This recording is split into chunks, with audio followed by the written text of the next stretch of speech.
Uncharted 4 is one of the greatest video games of all time. It stands as one of the most visually impressive games you could play today, despite being a decade old and being released on a last-generation console. The core gameplay loop of shooting enemies from cover has been improved with combat encounters that have a vast sense of verticality. You could probably tackle fights 100 different ways in this game. And Naughty Dog is one of the best storytelling studios in the industry, and the story they crafted remains an incredible tale of longing and compromise. It is an action-packed, emotional thrill ride all the way through. I love this game so much, and I have so much that I want to say about it, which I hope to eventually. But today, I would like to take a much more focused look at the game. Uncharted 4 is broken up into 22 distinct chapters. For everything I've just praised the game for, there is a standard worst chapter. Chapter 3 is a short swim through a river to collect 2 boxes, and that's the entire level, which is pretty terrible. But just as there is a worst level in the game, there's also a best level in the game. Chapter 11, Hidden in Plain Sight, serves as the midpoint of the game. Nate and Sully, our protagonists, explore Madagascar market town for clues on a pirate treasure, until they are ambushed by Rafe Adler and his private army, our antagonists. They are then chased all across the city before you eventually escape on a motorcycle with Nate's brother Sam. This level is the greatest level in the entire game. Not just because every individual aspect of the level is spectacular, but because the level represents every single aspect of the game as a whole. And just about every individual aspect of the level is spectacular. I'm going to refer to Nate and you, the player, pretty interchangeably throughout the video. So, to clarify, when I am discussing Nate, I am referring to the character of Nathan Drake, which is for the cutscenes in the story. When I am discussing you, the player, I am referring to the gameplay, everything you can do as the player of this video game, such as shooting and climbing. So with that out of the way, let's get started. The level opens as the camera pans down to follow Nate and Sully as they progress through a crowded Madagascar market, making their way towards a clock tower they believe holds the next clue on their treasure hunt.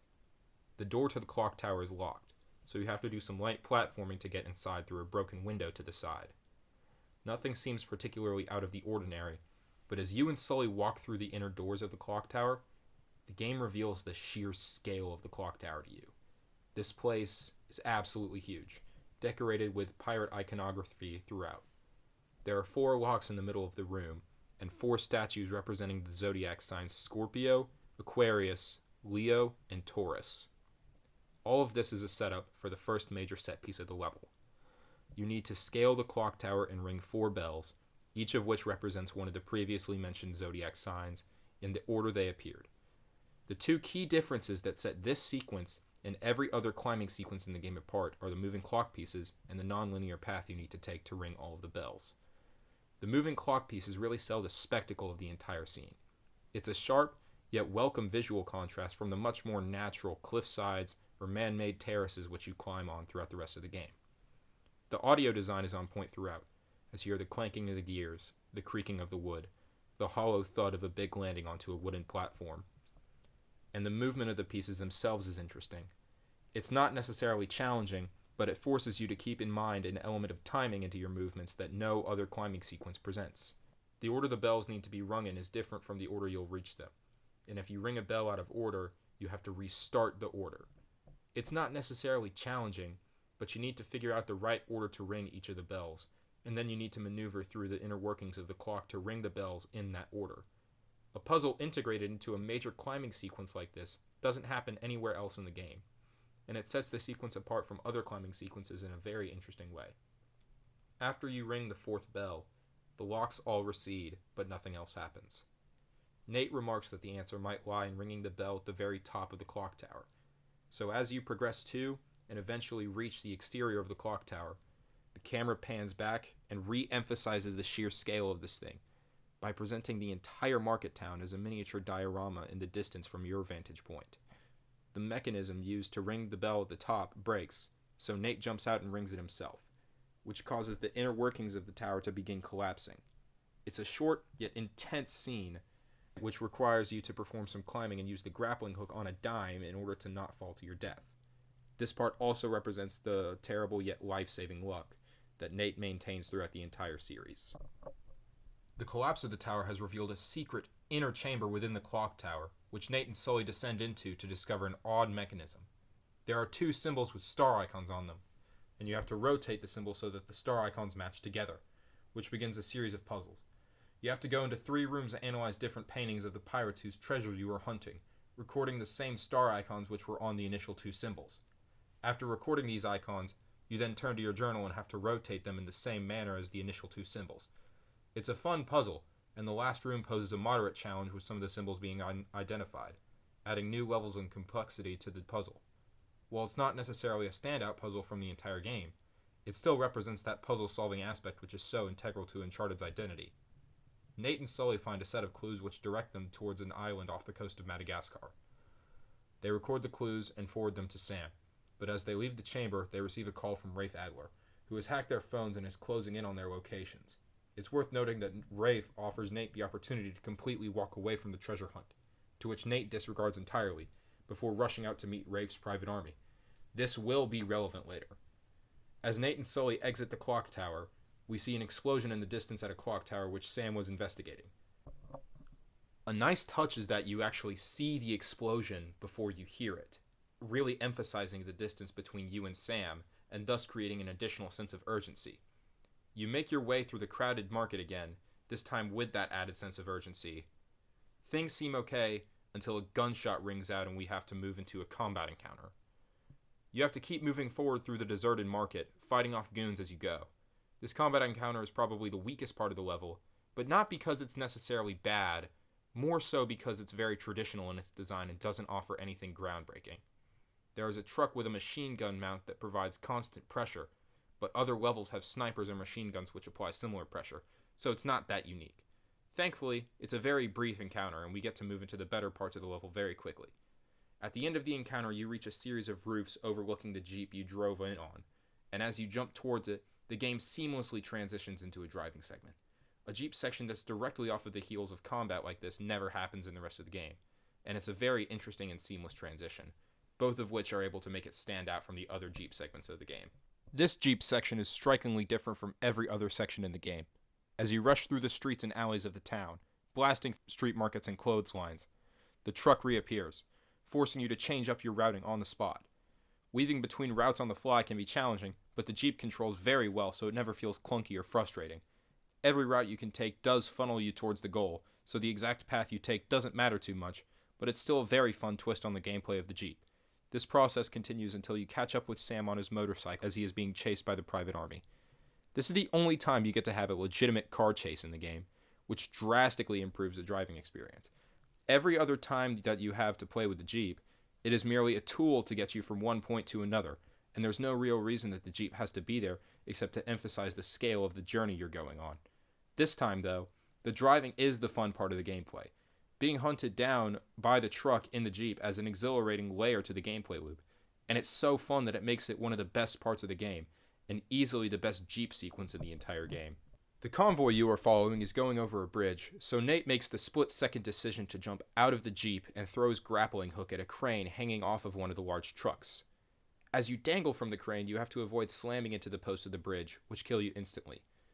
There is some scaffolding that you have to avoid, but some of it's scripted for you to crash into, and the entire sequence in of itself is very scripted, but it's still a very fun and unique sequence regardless, and you do get to have some control throughout of it.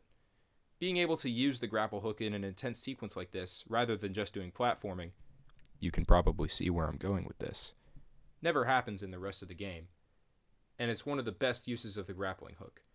When the bridge is finally crossed, we get to move into the best part of the level. Still hanging from the truck, you have to shoot the private army soldiers on their motorcycles as they are shooting you, while you're being dragged through the mud behind the truck. The motorcycles are decently hard to hit, so you get infinite ammo to make up for it. You'll eventually have to climb up the grapple hook and overtake the soldiers which occupy the back of the truck you're following. After you do this, you'll have to shoot at the enemy jeeps which are driving alongside you. This is already a very unique combat encounter, but the next sequence takes it to the next level. At some point, the truck you're in will catch on fire, meaning you'll have to jump to one of the enemy jeeps driving alongside you. Throwing out the soldiers in the jeep you jumped into will let you begin driving the jeep. You can't shoot while driving, so you have to run over the motorcycles in your path while they're shooting at you.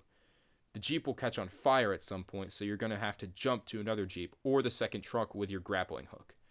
This gameplay sequence continues until you are alone in a Jeep and you've caught up with Sam. This is far and away the best combat encounter of the game. The core gameplay loop of cover shooting is enhanced with so many inventive additions that it doesn't even feel like a traditional combat encounter. There is still some cover shooting in this segment, which is why I refer to it as cover shooting, but for the most part, you're hopping between vehicles and overtaking them rather than shooting at enemies from behind cover. The ability to jump between vehicles and overtake them never happens again, and running over smaller vehicles only occurs in the prologue to the game, so both feel very, very fresh and fun. Moreover, the core parts of Uncharted 4's gameplay, platforming, driving, and gunfighting, are employed to a very successful degree, resulting in an encounter which feels like a culmination of the game as a whole up to this point, and the level isn't even over yet. As you begin arguing with Sam over which vehicle to escape on, the truck which was pursuing you in the market city slams into your Jeep, causing it to roll over and trap you underneath. A pool of oil catches fire next to you, so you have to crawl out from underneath the wreckage. There are handlebars in the wreckage which you need to direct Nate's arm towards in order to escape, so you get to do more than just holding forward to escape.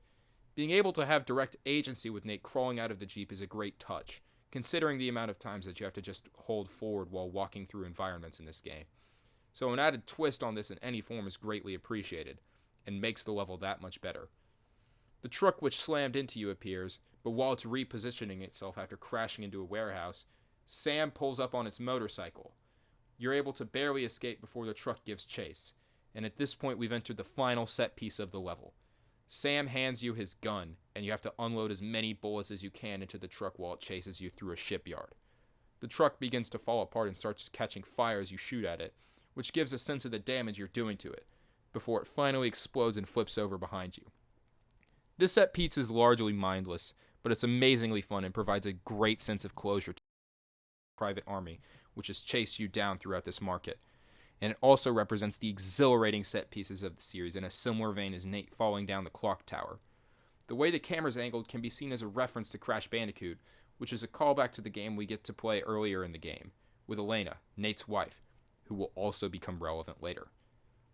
Every element of gameplay in this level is represented and firing on all cylinders. The clock tower is the peak of platforming segments. The inner chamber of the clock tower represents the puzzle aspect of the game. The car chase through the streets and markets is the best example of driving in this game. The firefights in the markets is a solid example of traditional gunfights. And the vehicle hopping section is the most inventive and fun combat encounter of the entire game. The entire level represents the very best of what the game as a whole has to offer. It represents every element, that is, except for the story. There aren't a whole lot of story details which are available throughout the level, only Nate's refusal to back off the treasure hunt when offered the chance by Rafe. At least, there aren't a whole lot of story details up until this point in the level.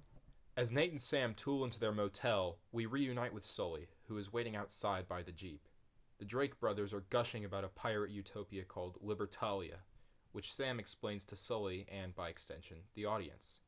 It's a bit of expository dialogue that feels natural and doesn't detract from the scene at all. Their group is getting very excited about their information and the lead they believe they have on Rafe and his private army. And as Nate opens the door to their room, we pan over to Nate's wife, Elena, examining the clues the group has assembled on the Henry Avery quest. Throughout the entire treasure hunt for Avery's treasure, Nate has been lying to Elena by saying that he has been on a diving trip for work called the Malaysia job.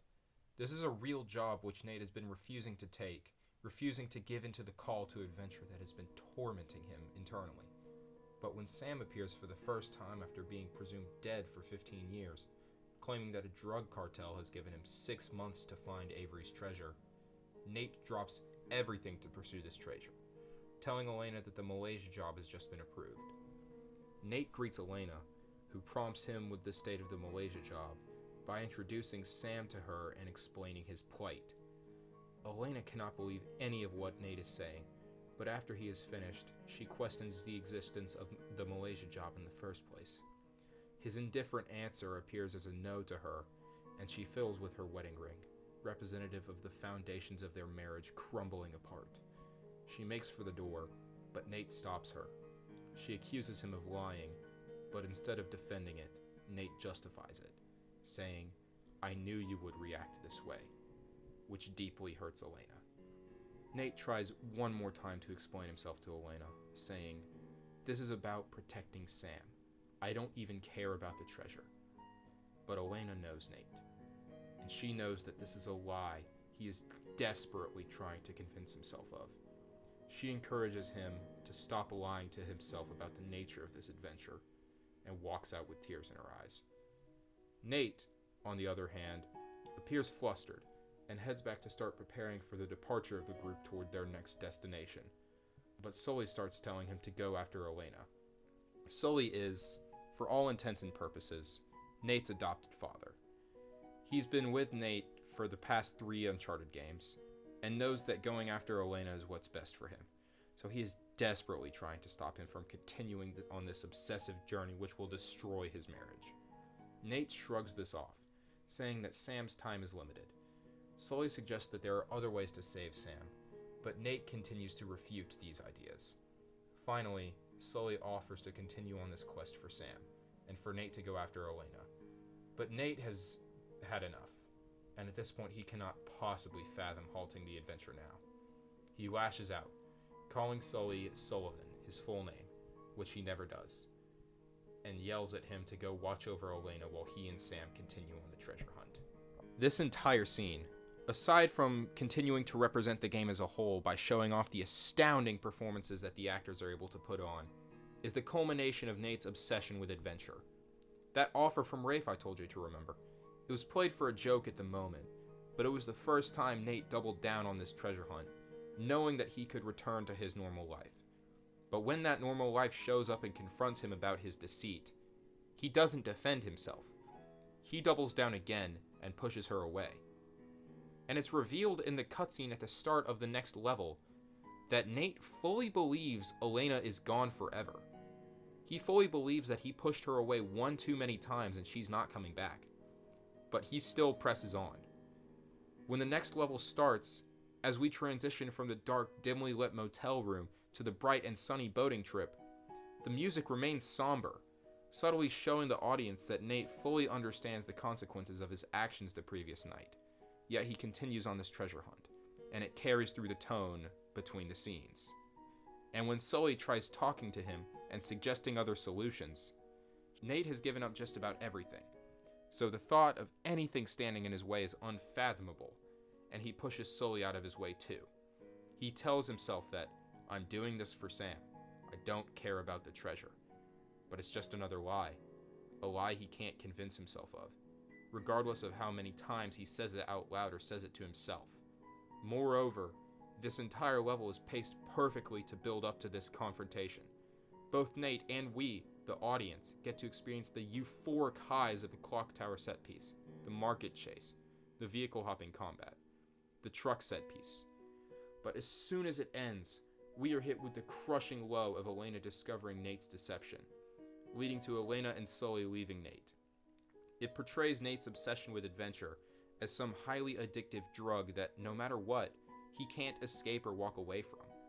All of Nate's choices, all of his lies, come together in this cutscene to reveal the depth of his obsession with adventure, and this masterful representation of the themes of obsession, combined with the gameplay elements of the level, is why Hidden in Plain Sight is the best level of Uncharted 4. Thank you so much for watching this video. If you made it to the end, I truly have nothing but gratitude for you. This is my first attempt at any kind of content creation, and I wanted to explore a game I really loved in a way which I haven't really seen online up to this point. I love engaging with the media I enjoy in a critical, analytical way, and I hope that this channel is able to connect with you on that level, or maybe even encourage you to do the same with your favorite media. Even if it's something as small as thinking about something in a different way. It doesn't have to be as big as making a video essay. It's a YouTube formality for me to beg you to like, comment, and subscribe to this video. But honestly, I'm just grateful you watched or even found this video in the first place. I want to extend a special thanks to everyone who helped me during this process, everyone who read my scripts, or all of my friends who had to listen to my deluded ramblings while I made this video. I have no idea what I'm going to talk about next, or when it's even going to come out, but I will be back with something else to ramble about. And if you're at all interested in hearing what I have to say next, consider subscribing. So, Until then, thank you for watching.